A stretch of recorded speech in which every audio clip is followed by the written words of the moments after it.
All right, it's 5:30. I'll go ahead and call this meeting to order. If everybody please stand. Vice Mayor Bear is going to say a prayer. Dear Heavenly Father, thank you for this beautiful day that you've given us. Lord, we pray for the weather that's coming in, that you protect the citizens of Mount Carmel, along with the employees that's keeping the roads clear, that all of us may be safe. We pray for the ones that's unsheltered, that you'll keep them warm during this period of time. Be with us as we go through this board meeting, that we may have the knowledge to conduct city business. In Jesus' name I pray, amen. Amen. Alderman Sugar, if you're listening to the pledge. Pledge allegiance to the flag of the United States of America and to the republic for which it stands, one nation, under God, indivisible, with liberty and justice for all. Thank you. Everybody be seated. Roll call, please. Alderman Patrick. Here. Alderman Cross. Here. Alderman Shugart. Here. Alderman Benstock. Here. Alderman Gillum. Here. Vice Mayor Bear. Here. Mayor Gibson. Here. All right, just want to appreciate everybody for coming out today. Got a little bit of business to get into, so we'll go ahead and get started here. Entertain a motion for approval correction of the minutes of the Board Mayor Alderman meeting dated December 18th, 2025, monthly financial report and department reports. So stated. Second. Have a motion by Vice Mayor Bear, second by Alderman Sugar. All in favor? Aye. Opposed? Motion carries. Takes us to visitors' comments. Anybody want to speak? Go ahead and get started then. Item number A, or no new business. Item number A, first reading ordinance 26-544 budget amendment. Tyler? So this is ordinance 26-544 budget amendment regarding police department staffing. We're addressing a collective desire of the Board of Mayor and Aldermen to staff and fund the police personnel to accommodate safe and sustainable 24-hour shift coverage. And I'll let Jim speak to the specifics. So we've offered two options to you. Both have a price tag attached to them as spelled out in the document. Option one is the least desirable because it will put our employees in a position where they will be overburdened working shifts, and my fear is we will burn employees out and they'll want to go somewhere where they're not going to have to work every waking moment. Option two adds 2 patrol supervisory personnel to the floor. It gives us the 8 required to cover 24/7, 7 days a week, 365 days a year. I say all that to say I can't snap my fingers and get 2 patrol cars here very quickly, but we have already begun the logistics side of all of those things. If you all move forward with this, on the second reading, we'll have all those logistics things done. However, we don't control all of those balls in the air. So I say all that to say I don't want you to think, by passing this on the 2 readings, we're immediately at 24/7 coverage again, because that will be a process. And we will manage that process appropriately and make sure that we professionally handle what we're supposed to handle. So, I'm hopeful that you all were able to read over the options and, consider them. If you have any other questions, I'm available to answer them. Yes, sir? I'm just going to make a comment. Option 2 costs a lot more money, and we're not ready for 2 more supervisors and new cars. We're not ready for that. I don't think option 2 shouldn't even be in there. We should just go option 1. That's the way we should go, money-wise, and being smart about it. That's the way it should be. We've had this problem for quite some time. And about three weeks ago, I called you, and I called the chief, and I told you, I said, you're leaving these people out here in Mount Carmel without any protection at all. We pay for that. And we haven't had it for years. And I don't think it's a good idea to jump on option 2 and put all that money up right there right now. No. And I'll do it this way. I'll make a motion, go to option one. Have a motion on the floor, is there a second? Second. Second by Alderman Benstock. Further discussion on going with option one. So are we not worried about the burnout that our officers could face if we're pushing them to the max on their capabilities? That to me does not seem like we're creating a safe environment if our officers are exhausted and work to the max. But that's just my opinion. Well, I think to agree, I disagree with my august fellow alderman, Mr. Gillum. I think we need to go with the second option. I want to have coverage that isn't going to burn out our officers. I want an option where the officers are not so stressed that they might put themselves at unnecessary risk. We need these officers. I think the way the department has been developed so far is great. Let's see what else we can do. Yeah, I realize we're going to have to pay for it, but You're going to be paying a lot for it. and I'm happy to do so. Well, I'm glad you are. The option 2, it says vehicles, vehicles, fuel, and equipment, 154,000. Is that just a one-time thing? I mean, That's a one-time expense other than the maintenance and fuel and things like that. The bulk of that is a one-time expense. It'll depreciate over time. So we're not buying a new vehicle, every year, and that will be absorbed. What I do want to make sure that I stress to you though is option 1 or 2, we're spending fund balance, which is a fixed revenue, to do this before a budget cycle. In the budget cycle, we're going to have to sustain this. And you can't use one-time dollars to fund personnel costs or overtime or things like that are going to recur and cause long-term. So I offer that as a word of caution as we move forward. The option 1, is that still 2 officers per shift too? Correct. And I found out yesterday, I realized that our officers, when they're working, they can't go to court. And if they're off, they'll still be working sometimes because they're going to be going to court, and they're definitely going to be burned out if they're working all this right here, and they got to go to court on their off days. I'll let the chief speak to that, but the answer is if they're on duty, there's no mandate that they can't go to court. Yeah, they still go to court if they're on duty. It just leaves us Shorthanded. in the town. For a short period of time, as opposed to a full shift. But still, And if it's daytime, the chief is here.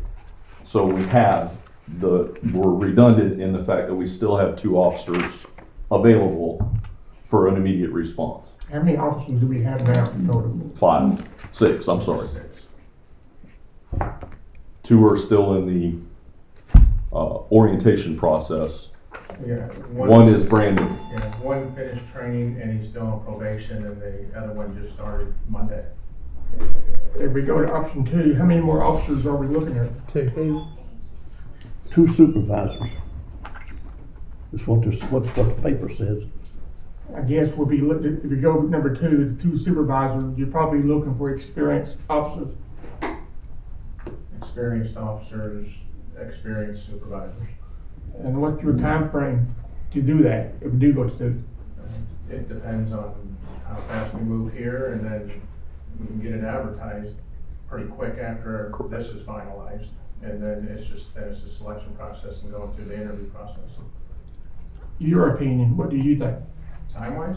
I mean, from 1 to 2, you're out there, I think at the end of the day, option 1 is going to be more expensive because you're going to pay the overtime, and then you're going to have to eventually get officers anyway.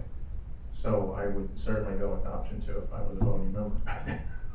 I'm obviously the chief of police. So. Yeah, but that's for department, and you know what you need there and what's best for your employees. Well, yeah, and Jim just hit on it. I mean, if you do the overtime, you're going to burn them out. They're going to work nonstop. Not all of them want to work, 7 days a week. And having young officers might be too much on them too, or wouldn't it? Well, you gotta remember they're police officers, but they're also fathers and husbands. Yeah. They have lives outside of Mount Carmel Police Department. So just getting back into the scope of the motion we have on the floor, we've got a motion and a second for proceeding with option number 1. Is there any other discussion in regards to that motion? If not, then we need to clear that before we can do anything, proceed any other way. So roll call, please. Alderman Patrick, Just for, Option 1. option 1. no. Alderman Cross, No. Alderman Sugar, No. Alderman Benstock, No. Alderman Gillum, You know what mine is. You gotta say it. Gotta You say just it. say it. Option 1. Vice Mayor Bear, No. Mayor Gibson. No. So that leaves us still with that on the table to proceed. If anybody else would like to make a motion in regards to that. I move. A motion by Alderman Benstock, assuming for option 2. Second. Second by Alderman Sugar. Any further discussion in regards to that motion? I got a question on option 2. Where are you gonna hire the supervisors at? Are you gonna hire within? Or are you going out here often? We're gonna advertise in and out, but we'll see what we get as a pool and hire from that pool that we get. So- to put in. The people we got here, they just left out when it comes to the supervisor. Well, unfortunately, I wish I had officers that had more experience and I would hire from within, but right now, our senior officer has just over 2 years' experience with no supervisory experience. Well, I think you probably have some quitting on option 2. So if it does happen, remember, I told you so. Yes, sir. I mean, we're gonna go in debt for that, and I don't agree with it. We got the money, yeah, we do, but there's rainy days down the road. That's not the issue before you though. The issue before you is what option do you want to go with? I already told you that. I understand that, but the semantics of this are, those will be handled by administration of the city. The hiring process and all of those things will be done in a professional way under the city's administration. So that, I want to offer that up. That's not before you on the selection process or who or what or any of that. So it's not germane to the conversation. Our options basically today are discussing, are we funding this option to continue with new hires, or are we going to staff at 24/7 with the overtime pay? The only thing that I would like to mention is this is 5 months before the new budget. I support the police department 100%. I have no problems with supporting our police officers and getting what they need. But in the middle of a budget year, I don't think it's the appropriate time to hire officers. I think we need to wait till the budget year starts. And I can definitely see where you're coming from on that. My concern with that is if we don't start the funding process of it now, they're not able to start the hiring process until July 1. So then you're looking at July 1 being when he starts the hiring process to fulfilling training or whatever that might look like to onboard. We could be talking about September or later. That's a fair estimate, right? That's fair. And I don't want to see this continue to be drug out at this point. It may be July before he's able to fill the positions, get them on board, and be ready to go. I mean, what is it? Well, no, that's probably a little too far. I feel we could probably get it done Beforehand? before that. We'll be moving quickly. Yeah. Okay. I think it's the ideal time to do it now, the way I look at it. So also in the options, that is the worst case scenario. That was if I hired somebody tomorrow in the 22 weeks or 11 pay periods that are left of this fiscal year. Every pay period that goes by, it reduces by that number. So the true cost could be up to that if I was able to hire somebody day one and roll it out. We will be expending dollars though for buying vehicles, outfitting vehicles, getting the radios installed, all of the things that are required for that. So I want to make sure that I stress that point, that we were cautious to make sure that we were on the high side of estimating, because there's 22 weeks left or 22 pay periods left in the year. but also those costs, if we started the process now versus we started the process July 1, your capital expenditure purchases right now would essentially about be the same. They're still in the Absolutely. current bid. So I mean, you're going to have capital purchases whenever we do this regardless. Absolutely. So I just feel like, as some have stated, we've been without the 24, we've been relying on the county for the coverage at certain times for a long period of time, and I think that the standard our police department sets, we want to continue that 24/7 from our police department's aspect. So, I would support to go ahead and proceed with this now versus to delay it any further. Chief, Yes, sir. if you hired somebody today, how long before, assuming successful the way through, how long before they're out on patrol?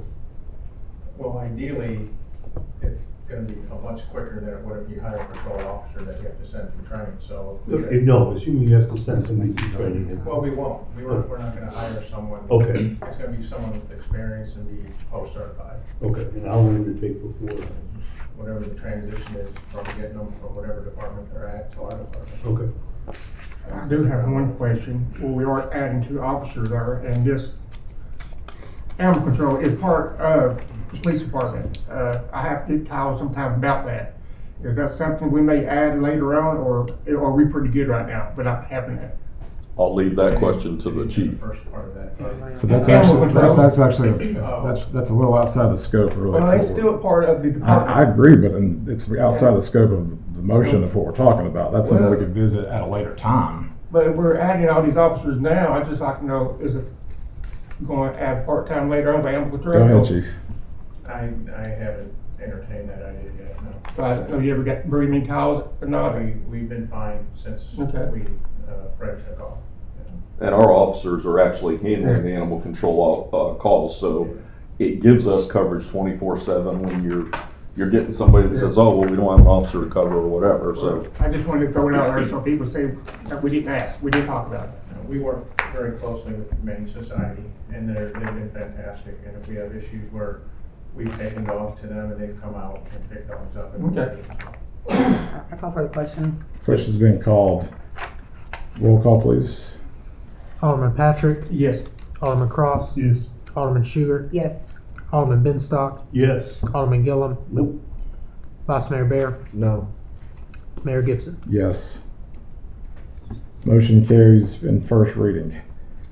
Moving on to item B, discussion and consideration resolution 26-666, opposing cost share proposal from HCECD. Sorry about that. Rolling things. And tell if you would proceed on that one. Or, I guess. Yeah, I'll take it. Okay. I've been representing us at these meetings. So in our workshop, we talked about this. It was explained what the county's emergency communications department or district is wanting to do.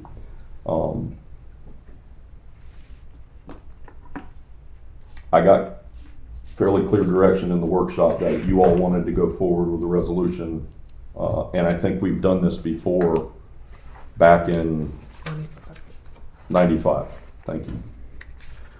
So I say all that to say there are some concerns that I have from the professional end of this. I think that the communications district is an effective means, being a regional process, but I think their funding mechanism and the fact that they unilaterally decided to spend more than they had in revenue over the last 2 years, that has snowballed from about $400,000 in year one to 500 and something thousand and projected out to be over 6 next year, creates a problem. So I say all that to say, we all have to live within our budgets. I mentioned things and we talked about it at the workshop, but the bottom line is that this resolution, while it has no teeth, it goes everywhere it needs to go. There is a funding mechanism provided by the state of Tennessee i.e. your 911 surcharges that you pay. And there's some dispute about that between the Emergency Communications District and the users on this end of the dispatching services. And their feeling is that the only thing that should be funded is 911 call taking. Well, you can't just answer a 911 call and then drop it. It has to be transferred somewhere. If they go for another year in a deficit budget situation, they can be taken over by the 911 board for the state, and they will refine their workload, and we may lose dispatch services. So we aren't in a position to be able to do our own dispatch in Mount Carmel. So I say all that to say, going on the record is very important. I'm back to what I said earlier. They're not a county department. However, they were created under the county's guidance and direction.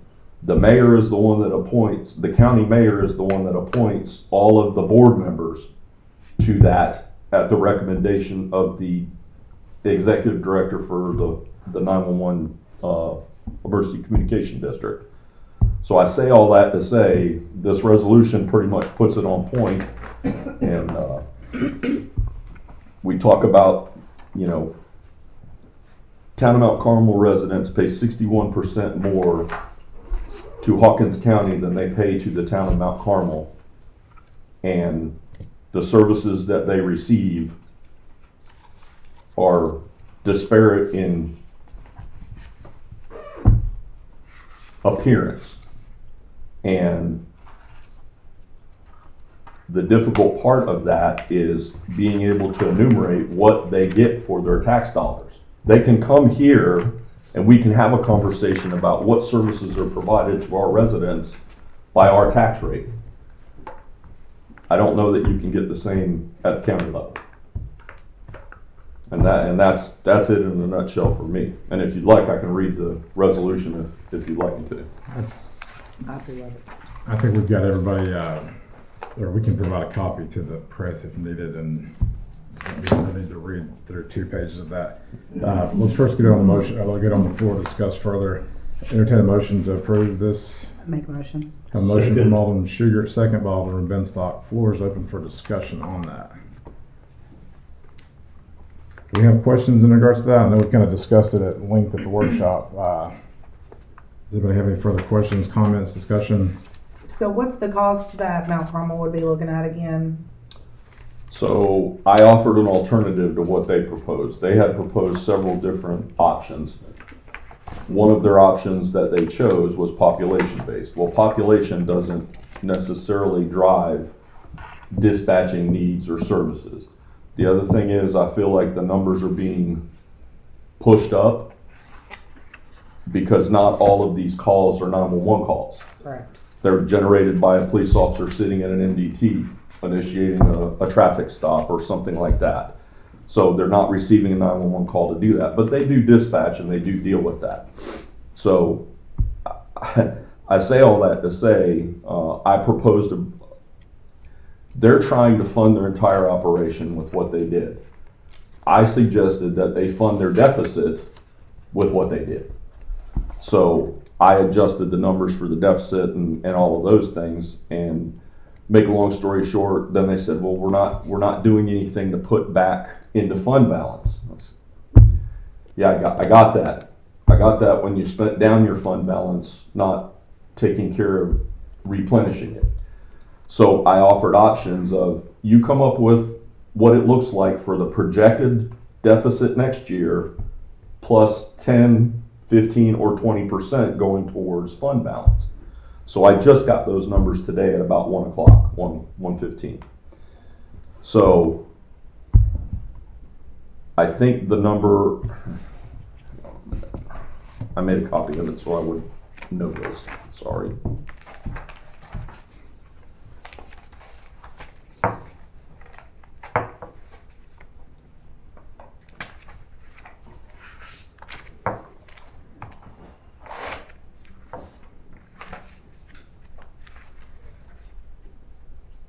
This phone's going off. The original for us was about $130,000 with their proposal of the option they chose. With the adjusted, it goes anywhere from $111,000 to $118,000 in the proposal And that for fluctuates. something we pay nothing for right now.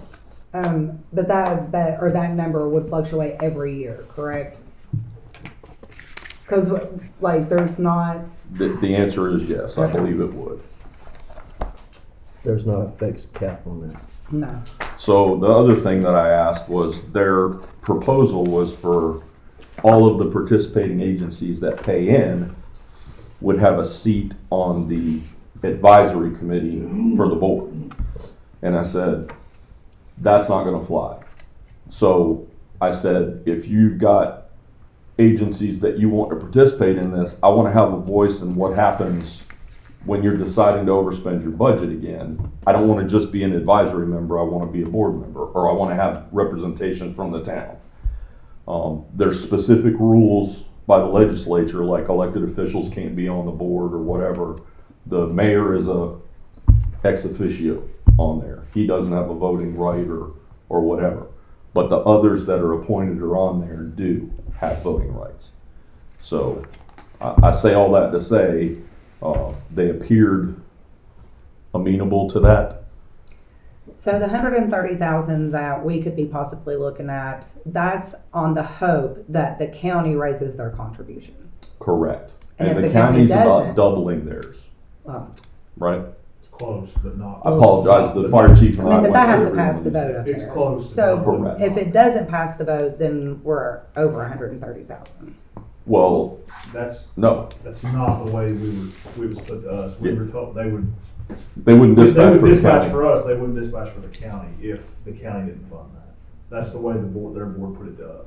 But the answer is, you're absolutely right that the deficit is still gonna be the deficit, and the following year, they would wanna come to us and say, we have to make up a deficit, therefore, your 130 just went to 360 type of thing. Right. And that's my problem with all of this, is all of these decisions were made unilaterally without anybody on this board or any of our residents really having a voice. Apparently we did have a member of the town staff that served on the board in the past, a former police chief. I don't know what ever happened there, but they wanted to use that as an excuse. Well, y'all endorsed it. No. But at that time, Mayor DeWitt could have easily, or whoever was mayor at the time, could have put someone other than the Rogersville Police Department on there who's not paying for dispatch. Okay. So I'm gonna actually pass the chair to the vice mayor because I'd like to make a motion for an amendment on this Okay. to add at the very end of item number 1, be it further resolved to add item number 2. A copy of this resolution will also be sent to the Hawkins County Mayor and County Commissioners. You said that the county's gonna be paying too. We're gonna be paying 3 times as much, won't we? We're already paid, the Second. county already pays for it. So you're Yeah, if we pay 100-some on the thousand, amendment. and then if the county puts in, we pay taxes there too. We're paying 3 times. Mm-hmm. We have a Let me motion. make sure We I have a get motion the and a second. amendment. Yeah, I'll reset it if I need to. Okay. So at the end, be it further resolved, item 1, so this is going to be item number 2. Got it. A copy of this resolution will also be sent to the Hawkins County Mayor and County Commissioners.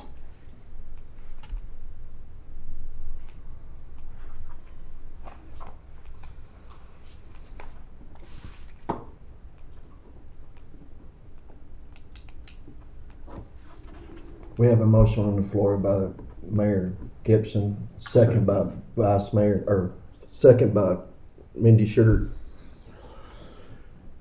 Roll call vote, please. We can do all favor on All in favor? All in favor? that. Aye. Any opposed? Motion passes. Thank you. So now to return us back to the original motion as amended.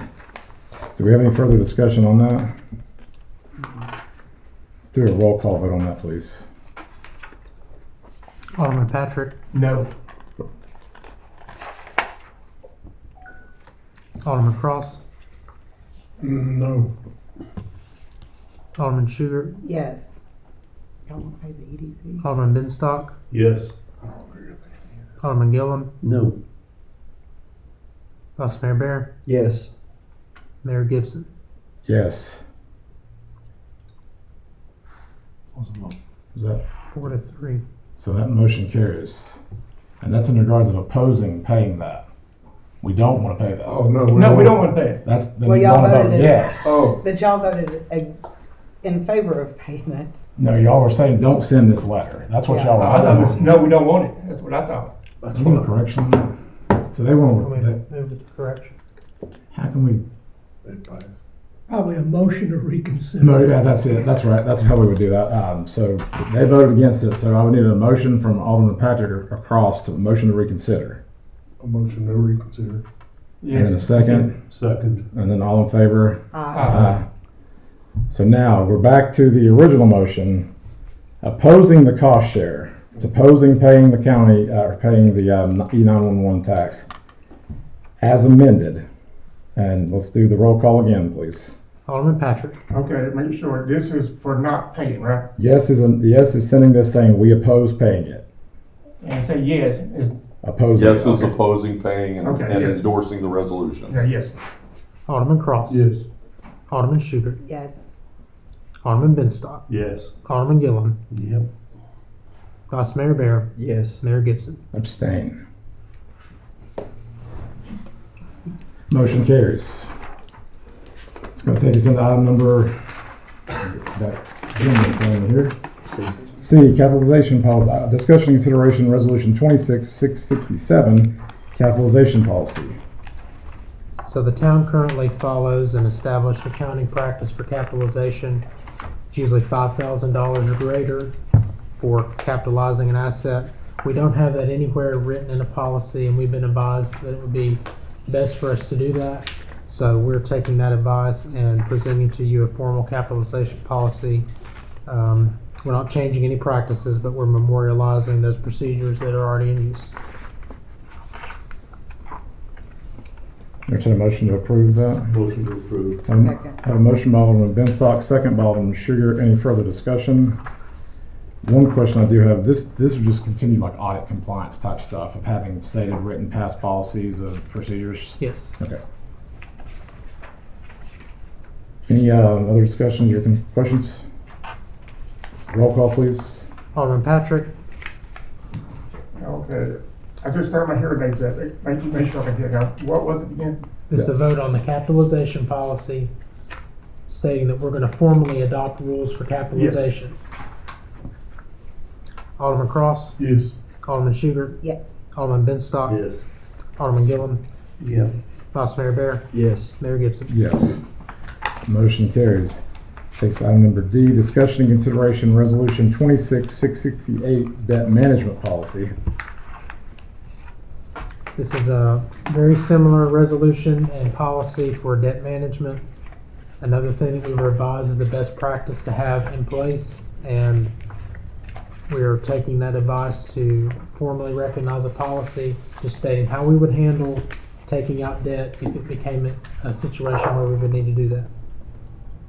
And what is your current procedure for that? So we have to get approval and oversight from the State of Tennessee Comptroller's Division, Local Government Finance, and the Board of Mayor and Aldermen.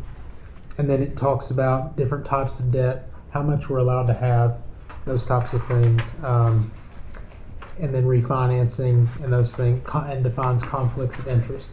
So we are limiting our total debt to no more than 20% of the value of the properties in Mount Carmel.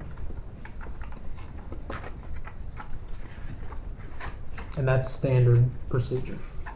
Entertain a motion to approve. Motion. Have a motion by Alderman Sugar, second by Alderman Benstock. Any further discussion on that? And again, that's just policy, not actually taking on any debt. Roll call, please. Alderman Patrick, Yes. Alderman Cross, Yes. Alderman Sugar, Yes. Alderman Benstock, Yes. Alderman Gillum, Yep. Vice Mayor Bear, Yes. Mayor Gibson. Yes. Moving to discussion, item E, discussion and consideration resolution 26-669, virtual meeting attendance. Entertain a motion to approve. Motion. Second. Have a motion by Alderman Sugar, second by Alderman Benstock. Floor is open for discussion. Tyler, if you want to just go over that. Sure.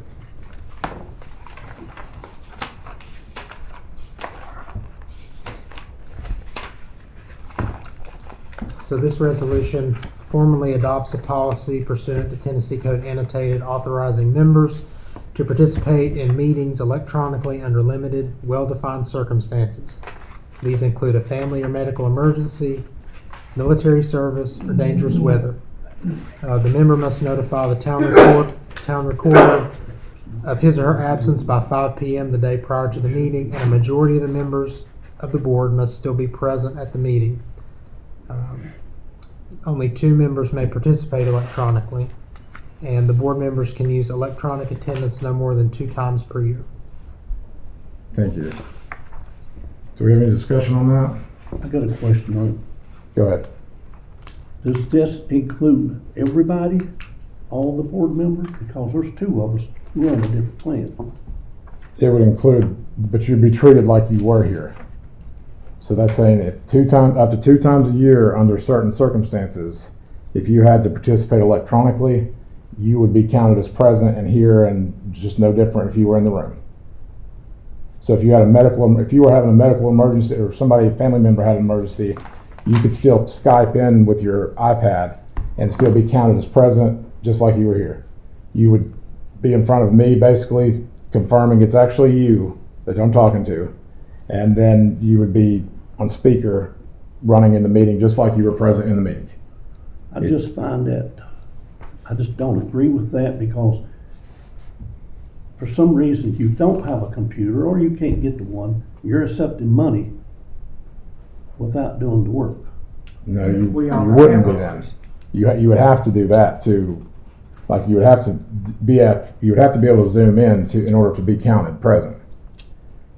If you weren't present, then you wouldn't be paid. You wouldn't get paid for it, which that would be mute once the next election cycle rolls around, and it just goes to the straight stipend for everybody. So that would be mute at that point. And everybody has a tablet available to them. Right.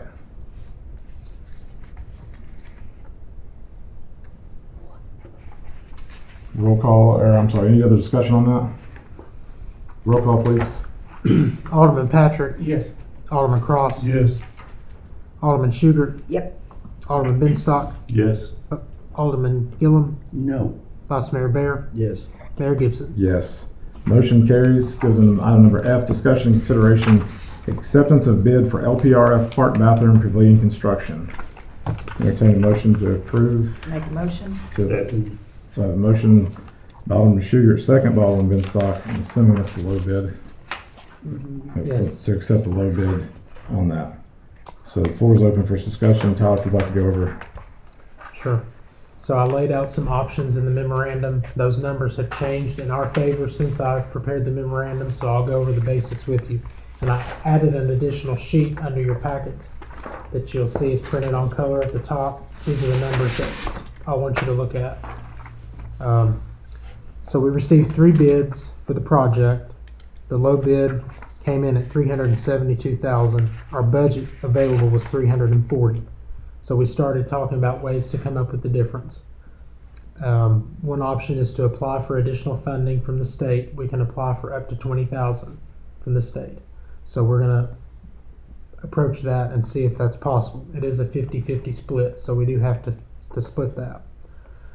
But we negotiated the contract for the construction down to $354,800, which I've highlighted on your paper. It leaves us with $14,800 out-of-pocket cost over what we had available in the grant. If we apply for additional funding from the state, that leaves us with $7,400. The state would pay this other $7,400, assuming they approve the request. Worst case scenario, we have to pay the $14,800. But this gets us a very nice bathroom facility, very nice pavilion, and the things we were able to cut out were actually items, it was basically choosing one product over another Jason and I talked about it at length, and we're comfortable with making those determinations. And one item was not even needed at all, and we were able to save money there. So I feel pretty comfortable going forward with that bid, and the contractor is based in Johnson City. That's good. And this was for an LPRF grant that the previous board, when it was sat, received. So that's been something we've carried over for a couple of years. 2023. 23. This is on year 3. So this is, what's the timeline on that estimated completion if we were to pass this and get started? Once the construction starts, I believe it's a 180-day timeline. Wow. So is it 6 Right about months? summertime. Yeah. Yes. Be good. Will, You know, we've been talking about this for years.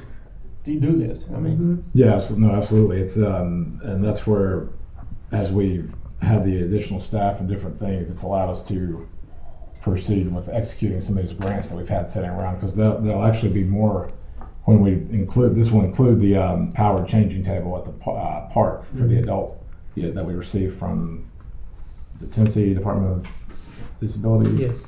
So we received a 100% reimbursable grant there for the park, for the changing tables. That will get added into the bathroom plan, so we'll get reimbursed 100% for that. So this project will just allow us to kind of check some of the things that we've had sitting around, and look for future opportunities with the LPRF and the state. Do we have any further discussion? One other question: when would construction begin on it if we pass that? Do we know a timeline of that? Once we award a contract, I assume it would be fairly quickly, but I will be aggressive with them to go ahead and get it started. Sweet. Any other discussion? Roll call, please. Alderman Patrick, yes. Alderman Cross, Yes. Alderman Schubert, Yes. Alderman Benstock, Yes. Alderman Gillum, Yep. Vice Mayor Bear, Yes. Mayor Gibson. Yes. Motion carries. We're just item number G, discussion and consideration of a county candidate forum. Who's that? This was an item brought by one of your aldermen, so I told him that the best place to have that discussion is at this board. I'll kind of do a lead-in if you don't mind. Okay. So generally, towns, counties do not get involved in candidate forums. There's usually nonpartisan groups that will host them and do that. We could certainly host it here, and if that's what you want to do, but I would suggest that we not be the authorities having jurisdiction to kind of run it, if that makes sense. So that was the only caveat I wanted to make, so it keeps everybody nonpartisan in that dramatic thing. And the conversation came up because of county elections and the folks running and what benefit Mount Carmel will get from them. What we're talking about is 911 stuff, or I thought maybe we can communicate with them one-on-one. Instead of hearing rumors, what somebody's saying, we can talk face to face, how we can work together and all that stuff, and before they get elected. So we're not forgotten about it. So it's always about the lower end instead of top end here. And if we can communicate with them and have a better partnership with them, and they kind of know us a little bit and we kind of know them. And I know there are a lot of questions that I would like to ask, just how we could work together better and what they do to help us. And because we was hard to speak for the citizens of Mount Carmel. That's what we do. We speak for them, and I just thought maybe we could do something like that. And I didn't know if it was legal or not, but just an idea. I thought with all this 911 stuff going on, we can try to work together. I found nothing in TCA. The attorney's here, he may be able to speak to it better. I found nothing in TCA that prohibits you from doing it, but I think business practice wise, it's not a good idea. And The prohibition, it would be to actively engage in someone's campaign. You wouldn't want to be in a posture of being observed or perceived as supporting a particular candidate. But as the city manager has said, it's probably a valuable thing for the citizens to have an opportunity to hear what candidates have to say. Would that be something like the senior citizen center upstairs could? That'd be a logical. They did the last time at the library. League of Women Voters, I mean, and they actually have more room up there to be able to host that.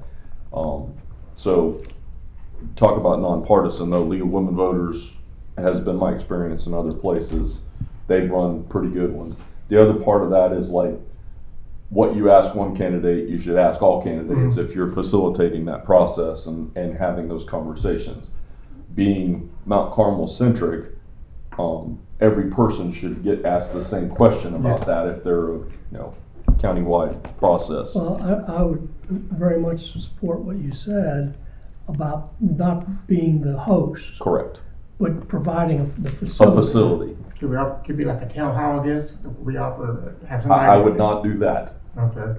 I would make it a candidate forum, and quite honestly, I may even push it to a church or something like that as a larger venue. Like a church and state supposed to be separate.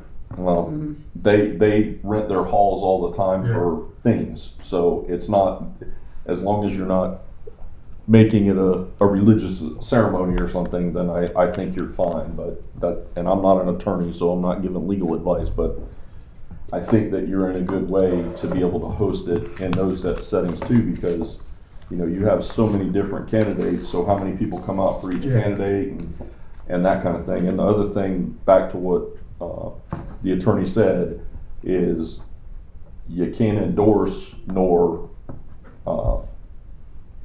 assassinate the I candidate. understand that. You know what I mean with attacks. So that's the other part of that, is it needs to be. That's why somebody else hosts it and keeps it level in a way, instead of it looking like it's a biased process. I just want them to know we're up here too. We're not going to forget about us, because this is basically just as important as they are. I'm pretty sure they know they're not going to forget about us with the resolution we're about to send to them. So. That's right. Put a stamp on it. So, I just got a feeling a lot of citizens would have stuff to say, like to ask, and how they can do help us up here. do we have anything actionable on that? I don't think so for right now. Anybody motion to make or anything on that? The qualifying period isn't over till February 19th, so I would suggest you wait until at least the qualifying period ends, so you know how many candidates there are for and Like I said, he spoke of the county mayor and the sheriff specifically positions for. I just want to throw it out and see what we can do there. Okay. All right, so we'll move on then. Board comments. Appreciate everybody coming out tonight. Appreciate Public Works for what they're doing to keep roads and stuff clear with this upcoming storm. Hope everybody stays safe, and we'll see you in 2 weeks for the workshop. Vice Mayor? With my no vote on the budget amendment, it's not me saying that I'm against the police department, but my no means, Chief, I just think it's the wrong time in this point to go forward with that. I think we should wait until the budget year. So no harsh things against the police department. Y'all have my full support. It's just, I don't think it's the correct time. I'm with you. That's all I had to say. Thank you. Alderman Patrick? No. Alderman Cross? Alderman Sugar? No. Alderman Benstock? Everybody have a safe weekend. Alderman Gillum? I hope everybody gets 2 feet of snow at least. Yeah, I want to split them. So I have one Because I ain't thing. getting my tractor up. The issue with the police department was of urgency, that the alderman that I spoke with talked about holding a special meeting to go for the second reading. If that's a desire of the board, we're positioned to be able to make that happen, but that's up to you all. So if you want to weigh in and give direction there. What would be the timeline, and would you all be ready to proceed with that? We'll be ready to proceed next Thursday, January 29th. Your special meeting tomorrow. We can't. Can't you do We do that. can, it gives us enough The time to earliest notice date we appropriate. can do it is next Thursday, Does anybody, so options would be we can do a meet next Thursday and proceed, we can wait till February and proceed then. Does anybody want to make a motion to I make a motion for next week. have a I motion? second it. Have a motion from Alderman Sugar to proceed with a special call meeting next Thursday for that one item. Second by Alderman Benstock. Any discussion? All in favor? Opposed? Motion carries. So we'll have a special call meeting next Thursday for that budget item. Cool. Is that all we have? Yes, that's all I had. Tyler? Other than please stay home if you don't have to be out over the weekend, tomorrow, make good choices. The fact that this storm is unknown what's gonna be, keeping people in safety would be better. So if you have no reason to be out, please don't be out. Well, how does a Florida guy like snow? I'm fine with it. It's no different than a hurricane, but we had people go out in the middle of hurricanes too, so. Somebody wants to sit there 4x4. Tyler, you have anything? Nope. Mr. May, No, I have nothing. entertain a motion to adjourn. Motion. Second. I have a motion by Alderman Sugar, second by Alderman Benstock. All in favor? Aye. Opposed? We'll see y'all later. If you can't feel